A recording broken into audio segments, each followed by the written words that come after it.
Good morning. It is a pleasure to be here, honored to be invited, and I'm so always happy to talk about the Serving Center and tell you what the Serving Center does. As Bob said, I've been with the Serving Center for 24 years, but the Serving Center has been providing Round Rock and Southern Williamson County with a food pantry for 37 years. And when people are in need, they tend to go from church to church seeking help. 37 years ago, the Round Rock community, primarily the churches, came together to create one central place for people to go to relieve some of that burden on the churches. And as Bob mentioned, Andy Moldenhauer signed our Articles of Incorporation. He was a member here at that time. Services provided at the Serving Center include our food pantry, clothing and furniture vouchers. We have 46 community gardens. We have coats for kids, computers for kids, the volunteer center, Treasures charity thrift store, and financial assistance for rent, utilities, prescriptions, transportation, and temporary lodging. We serve 1,200 families every month. Last year we assisted more than 106,000 people. In 1990, it was reported in the Round Rock Leader that 1,100 families had been assisted that year for the entire year, and today we're serving more than that every single month at the Serving Center. The food pantry is the heart of our mission. We are a partner agency of the Central Texas Food Bank, and the food bank partners with about 250 food pantries. Food banks serve food pantries serve individual families, and we are one of the largest partner agencies of the food bank. In addition to the food that we purchase from the food bank, we pick up daily donations from 5 H-E-B stores, Sprouts, Targets, Randall's, and Walmart, and plus another dozen restaurants. In collaboration with Amazon, we have a home delivery program for households that have limited transportation to get to a food pantry. And the Serving Center is the hub for all of Williamson County, reaching into the rural zip codes with this program. And we serve about 500 families every month with this program. And we have a healthy pantry initiative in our food pantry to provide the most nutritious options for our families. And we are operating 46 community gardens on site that grow vegetables for the pantry. The gardens are managed for us by the Williamson County Ag Extension Office through the Master Gardener program. And we also use those gardens to teach our client families how to grow their own food. Many times when we are helping a family with rent or a utility bill, we'll ask them if they need food, and often they'll tell us that they're good for that day. But we encourage them to utilize the food pantry. When I go to H-E-B and buy a grocery cart full of food, it costs me $250.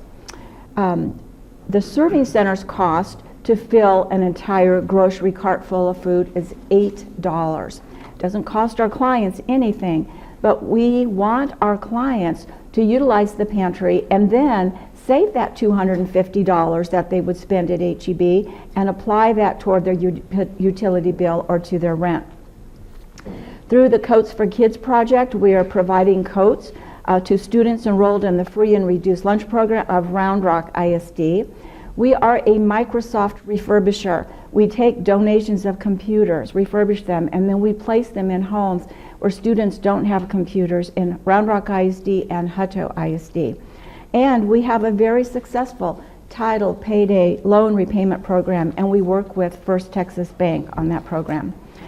We use an acronym that describes the Serving Center client, and that is ALICE, and it stands for Asset Limited, Income Constrained, Employed. Most of the Serving Center clients are working households. There was a TV ad where one little girl opens the refrigerator and says, "I want to fight hunger today." And she and her mom buy some extra groceries and take them to the food pantry. And then another little girl, just like her, opens the refrigerator, which is practically empty, and says, "I don't want to be hungry today." And she and her mom get a box of food from the food pantry. And then you see that the girls are sitting together on the school bus, and they live in the same neighborhood, and they're friends. And the point is, People getting food from a food pantry aren't the people you think. Recently, our board president was volunteering at the Serving Center with his church and saw one of their church members thinking he was there to volunteer, and he was shocked to learn that he was actually there to get food from the food pantry. Most client families do okay most of the time, but then something happens that disrupts the family finances. Could be a car repair, could be a medical bill, could be loss of a job, and suddenly they are in jeopardy of not being able to pay the rent or the utility bill, and they're forced to make sacrifices and difficult choices about which bills to pay or not pay. And bills will go unpaid because they have to eat. We have experienced 4 years of back-to-back caseload increases. I was listening to a business report recently that cited food costs are up by 20%, the cost to buy a house has doubled, and rents are up 40%. The cost of living is driving low-income families to seek supplemental assistance to buy food and pay bills. The caseload last year increased by 11%, and the food pantry processed 1.7 million pounds of food.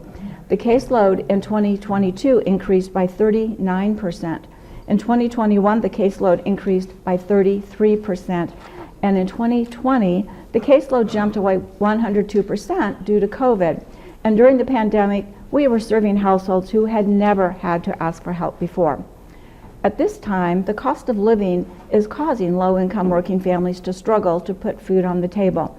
The caseload for 2024 year-to-date is running 30% ahead of this time last year. This spring and summer, we have seen a surge in the number of immigrants where we're serving households of multiple families staying at the same address. The food pantry has already distributed 1.4 million pounds of food, and so far this year we have served over 22,000 households. We operate a thrift store called Treasures Charity Resale Shop and Boutique, and the stores are open to the public and operate with donations of clothing, furniture, household goods, books, just about everything. But also through the stores, we have a voucher system where client families can shop like anybody else and they pay with the voucher. The thrift store sales revenue last year was $550,000 and the vouchers totaled $93,000. The vouchers this year are running 48% ahead of last year. 50% of the revenue budget comes from grants for program services, and at this time 35% of our revenue comes from our thrift store sales. We are blessed to have a self-funded source of revenue that most charities don't have, and we're running a very successful thrift operation.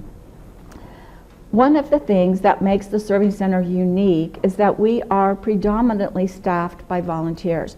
We have the equivalent of 7 FTEs, paid staff, and we operate with 250 volunteers.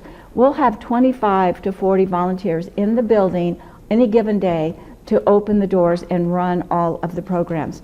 We operate full-time Monday through Saturday. We've outgrown our 13,000 square foot building and our stores need more space, so we are building a second facility.